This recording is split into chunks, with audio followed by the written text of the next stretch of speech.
Tanda-tanda kematian rohani dalam Alkitab. Kita tahu bahwa setelah Adam dan Hawa memakan buah dari pengetahuan tersebut, mereka tidak mengalami kematian fisik. Mereka mengalami kematian rohani yang artinya mereka terpisah dari Allah. Alkitab sendiri menjelaskan tanda-tanda kematian rohani sebagai berikut. 1. Beriman tanpa perbuatan. Sebab seperti tubuh tanpa roh adalah mati, demikian jugalah iman tanpa perbuatan-perbuatan adalah mati. Yakobus bab 2 ayat 26. Banyak orang Kristen mengklaim percaya kepada Yesus Kristus. Mereka mengatakan mereka bahkan menyatakan bahwa mereka adalah orang percaya. Namun, dalam kehidupan sehari-hari, mereka tidak mencerminkan kehidupan orang-orang percaya. Tuhan ingin setiap orang percaya hanyalah sebuah pernyataan iman, tetapi juga mencerminkannya dalam kehidupan sehari-hari yang muncul dari tindakannya. Iman harus didukung oleh kepatuhan terhadap firman Allah. Jadi ketika kita berpura-pura percaya, tetapi jangan mematuhi firman Tuhan, kita akan mati secara spiritual. 2. Menganggap sama dengan Allah. Oleh sebab itu beginilah firman Tuhan Allah, karena hatimu menempatkan diri sama dengan Allah maka, sungguh, aku membawa orang asing melawan engkau, yaitu bangsa yang paling ganas, yang akan menghunus pedang mereka, melawan hikmatmu yang terpuja, dan semarakmu dinajiskan. Engkau diturunkannya ke lubang kubur, engkau mati seperti orang yang mati terbunuh di tengah lautan. Yehezkiel bab 28 ayat 6-8. Kita sering meletakkan Tuhan yang merasakan apa yang sedang berlaku dalam kehidupan kita harus sesuai dengan kehendak kita. Kami coba menganjurkan kehidupan kita dan tidak membiarkan Tuhan campur tangan. Seseorang yang kita tahu kita adalah Tuhan. Ternyata perkara-perkara seperti itu tidak menyakitkan hati Tuhan. Dia meneruskan kehidupan kita, termasuk segala yang kita lakukan dan kita membuat keputusan. Begitu juga dengan kehidupan orang lain, Tuhan adalah orang yang mempunyai sesuatu dalam segala-galanya. Bertindak seolah-olah kita adalah Tuhan selain dari Tuhan dan mati secara rohani. 3. Mengutamakan diri sendiri. Tetapi Yesus berkata kepadanya, ikutlah aku dan biarlah orang-orang mati menguburkan orang-orang mati mereka. Matius bab 8 ayat 22.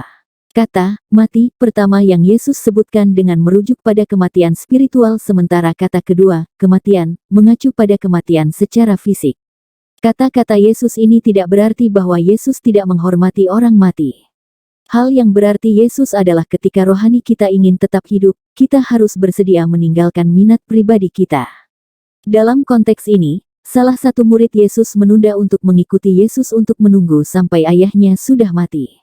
Yesus tidak menginginkan apapun untuk mencegah kita mengikuti Yesus. Ketika kami terus menunda, ketika kami terus mencari alasan, kami akan lebih jauh dari Tuhan. Pada saat inilah kita akan mati secara spiritual. 4. Berbuat dosa. Kamu dahulu sudah mati karena pelanggaran-pelanggaran dan dosa-dosamu. Efesus bab 2 ayat 1. Paulus dengan jelas mengatakan kepada jemaat di gereja Efesus bahwa manusia yang telah melakukan pelanggaran spiritual dan mati secara rohani. Pelanggaran itu merupakan pelanggaran terhadap hukum Allah yang tercantum pada firman Allah.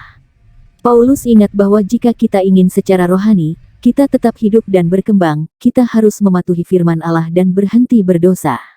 Selain itu, kita juga harus meminta pengampunan dan keselamatan Tuhan untuk menghilangkan semua dosa-dosa kita. 5. Hidup menurut daging. Sebab, jika kamu hidup menurut daging, kamu akan mati, tetapi jika oleh roh kamu mematikan perbuatan-perbuatan tubuhmu, kamu akan hidup. Roma bab 8 ayat 13. Manusia hidup dalam daging mereka. Namun, orang-orang Kristen yang menerima keselamatan pasti telah menerima Roh Kudus yang membantu kita menolak keinginan daging. Keinginan untuk daging membuat kita berdosa dan sulit untuk membuat firman Tuhan. Kita tidak dapat menghasilkan buah Roh Kudus ketika kita masih hidup sesuai dengan daging kita. Tuhan tidak ingin anak-anaknya hidup dalam daging. Dia ingin kita hidup ke arah Roh Kudus untuk menjadi orang yang lebih dan lebih mirip dengan Kristus. Ketika kita kalah untuk memerangi keinginan daging, kita semakin terpisah dari Tuhan dan kematian secara rohani. 6. Hidup berlebihan. Tetapi seorang janda yang hidup mewah dan berlebih-lebihan, ia sudah mati selagi hidup. 1 Timotius bab 5 ayat 6. Ayat ini bukan sahaja ditujukan untuk janda, seorang wanita yang meninggalkan suaminya. Ayat ini bertujuan untuk semua orang Kristen. Orang yang berlebihan akan mati secara rohani. Kenapa? Karena kehidupan yang berlebihan bermakna tidak mengenali apa yang telah diberikan Tuhan. Berikanlah kami pada hari ini makanan kami yang secukupnya. Matius bab 6 ayat 11. Tuhan memberi berkat kepada kita untuk dipakai secukupnya.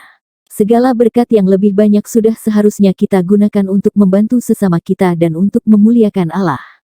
7. Menolak nasihat. Tetapi, jikalau mereka tidak mendengar, maka mereka akan mati oleh lembing, dan binasa dalam kebebalan. Ayub bab 36 ayat 12. Elihu dalam ayat ini mengatakan bahwa orang yang tidak ingin mendengarkan tindakan dan pelanggaran mereka Ayub 36:9 akan mati secara spiritual. Kita, manusia yang tidak luput dari dosa.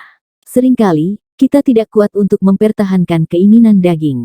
Namun, kita selalu memiliki kesempatan untuk bertobat melalui lagu rohani pengakuan dosa. Kita selalu memiliki kesempatan untuk kembali dekat Tuhan. Kita, yang hidup seperti keluarga Allah, memiliki orang lain yang menasihati kita ketika kita jatuh lagi dalam dosa. Namun, kita sering menutup telinga dan merasa bahwa kita benar. Kami menolak untuk mendengarkan orang lain. Ternyata Allah juga mengatakan bahwa itu tidak baik. Kita harus mendengarkan semua saran yang dapat membawa kita lebih dekat kepada Tuhan. 8. Tidak percaya Yesus Anak Manusia. Karena itu tadi aku berkata kepadamu, bahwa kamu akan mati dalam dosamu, sebab jikalau kamu tidak percaya, bahwa akulah Dia, kamu akan mati dalam dosamu. Yohanes bab 8 ayat 24. Tidak sedikit orang Kristen menjadi orang Kristen sebagai faktor keluarga atau lingkungan.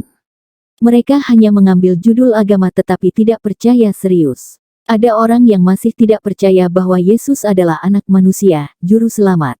Yesus dengan tegas mengatakan orang-orang ini akan mati secara rohani. Mereka akan dipisahkan dari Tuhan. Namun, dasar menjadi pengikut Kristus bukanlah agama yang kita alami, tetapi bagaimana sikap iman kita.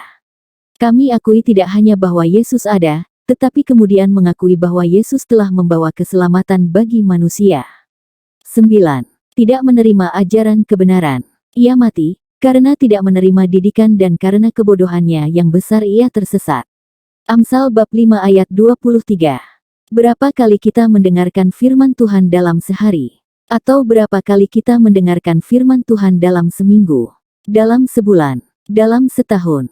Seringkali, orang-orang Kristen hanya mendengarkan firman Allah ketika di gereja. Mereka tidak ingin tahu lebih banyak tentang isi firman Tuhan. Atau bahkan, mereka malas untuk kompetisi minimum yang diarsir setiap hari. Hal-hal seperti itu terbukti lebih jauh dari Tuhan dan kita akan menjalani tanda-tanda kematian rohani. Kehidupan spiritual bukanlah sesuatu yang datang secara instan. Kehidupan spiritual harus dijalani setiap hari dan diberi pernapasan hidup dalam bentuk firman Allah. Sama seperti kita tidak bisa hidup tanpa napas, secara rohani, kita tidak bisa hidup tanpa firman Tuhan. 10. Berkata sembarangan. Hidup dan mati dikuasai lidah, siapa suka menggemakannya, akan memakan buahnya. Amsal bab 18 ayat 21. Berikutnya tanda-tanda kematian adalah berkata asal ucap. Kita sering mengalami kesulitan mengendalikan apa yang kita katakan. Kita berbicara tentang kata-kata seperti yang kita suka. Yang kami pikir, biarkan itu diucapkan. Inilah yang menyebabkan kata-kata sulit ada dalam hidup kita. Namun, Tuhan mengingatkan kita untuk selalu menjadi bijak menggunakan kata-kata kita. Bahasa kita harus selalu mengatakan berkah dan belum lagi kutukan. Ketika kita tidak bijak ketika berbicara, kita mati secara spiritual. 11. Menghina firman Tuhan. Siapa berpegang pada perintah, memelihara nyawanya, tetapi siapa menghina firman, akan mati. Amsal bab 19 ayat 16. Ternyata tidak hanya untuk memecahkan kata yang dapat membuat kita mati, menghina kata fana. Kita sering meremehkan firman daripada merokok, kata itu tidak penting. Contoh paling umum yang kami temui adalah bahwa orang mengatakan bahwa buku dari jumlahnya tidak penting. Bahkan jika semua yang ditulis dalam Alkitab digunakan untuk mengajar. Mungkin kita tidak mengerti apa arti kata penulisan. Kita sering membuat firman-firman, kita sering menggunakan firman Tuhan secara sewenang-wenang tanpa memahami konteksnya. 12. Menghujat nama Tuhan. Baik orang asing maupun orang Israel asli, bila ia menghujat nama Tuhan, haruslah dihukum mati. Imamat bab 24 ayat 16b.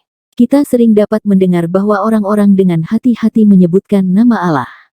Misalnya, ketika itu terkejut, selama itu menyebut, "Ya Tuhan Yesus." Bahkan jika itu bisa spontan dan tidak disengaja, itu bukan sikap yang layak. Kita ingat bahwa hukum ketiga tentang Taurat melarang kita menyebutkan nama yang bernama yang lalai, Keluaran 20:7.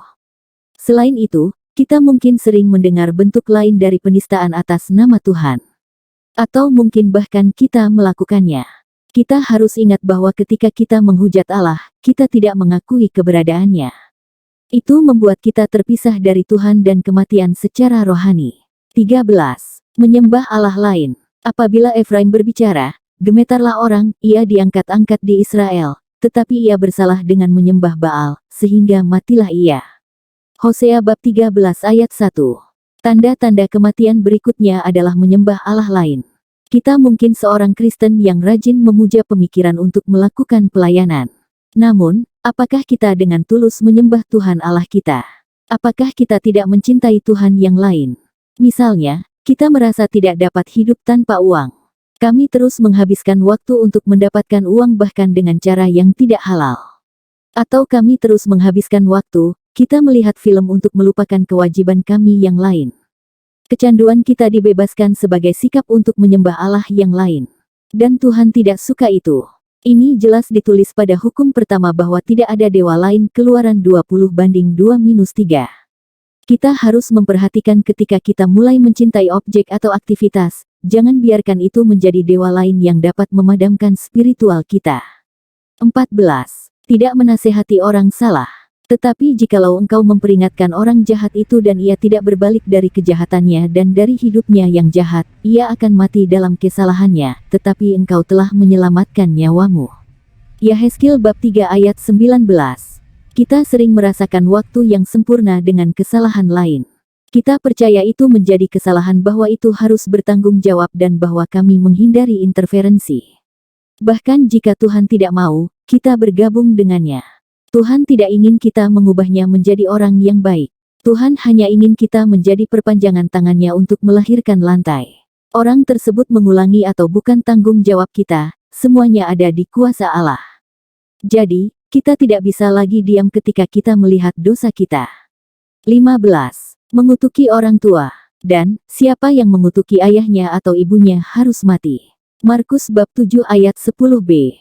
Yesus mengingatkan kita pada hukum kelima Taurat untuk menghormati bapa dan ibu kita, Keluaran pukul 20:12. Orang tua yang dikutuk adalah kesalahan yang sering orang secara sadar. Jika kesal, mari kita asalkan Anda memberikan kutukan pada orang tua kita. Itu tidak menyenangkan Tuhan. Tuhan ingin kita terus menghormati bapa dan ibu kita. Dengan cara ini, spirit